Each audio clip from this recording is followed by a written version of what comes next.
استاد اسلام سلاموف در مراسم تجلیل از 75 سالگیتان دیدیم که شما در تالار همان تجلیل تعظیم کردید، اول به صحنه و بعد حتی بوسه کردید.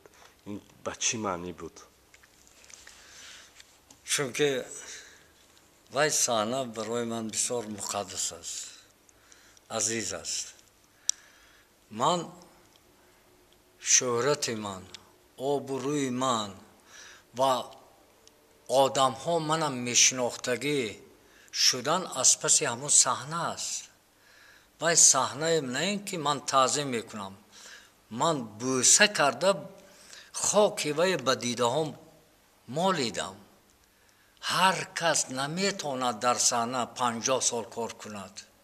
اگر به پس خود نگاه کنم در 50 سال 120 سپکتاکل موندگی ما، 200 تا معرکه های حکومتی و شهری و ریسپوبلیکی موندگی. همین جوانی من در همونجا گذشت. ریشی من سفید شد، مویم ریخت، آجینگ ها پیدا شد، همش از آن من میخوام که یک چیز نو، موضوع نو برای بیان نو باشد. برای من بسیار چیز مرکب باشد که من کمتر سرم خورم، کمتر فکر کنم.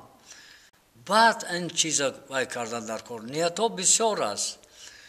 یک چیزهای فکر میبیاد که وای بسیار چیزهای وای من در اساس مقام میخوانم سپکتاکل موندن.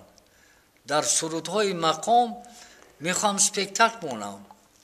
همه این حیات های مقام، 6 مقام، هر یک شعر شاعرای کلاسیکی، آهنگ کلاسیکی اگر در همونو دیالوگ ها نوشته و به زبان صحنه برارید و اگر اکتیار و حافظ همدیگرش به مثال وای کند و یک جایه کنید، عجایب ترین چیز خوبی صحنوی میشد.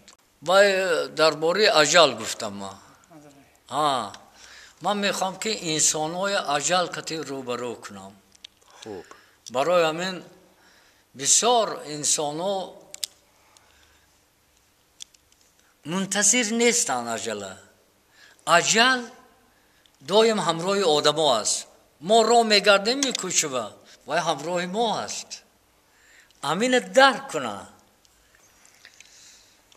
شروع کردن در کار از زندگی و امروزه خصوصا تاجیکستان اینقدر حاضر آرام شدگی، اینقدر مردم حاضر همین 23 سالی که ما پس سر کردیم الکی آدم ها فراموش کردن. 23 سال لیکن یک بار 23 سال پیش به خاطر بیارن چه حادثه بود. ما باید هر یک چیز در خاطر نگاه داریم، خوب و بدم، برای که اینش به اینش دچار نشود باید احتیاط رفتار کنیم. همین به نقشه ها بسیار و عمر اگر ماند، عمر باقی باشد می شود.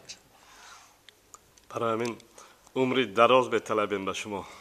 به شما هم سلامت باشید. سلامت باشید برای کارهای ایجادی، برای صحبتی بسیار صمیمانه تشکر.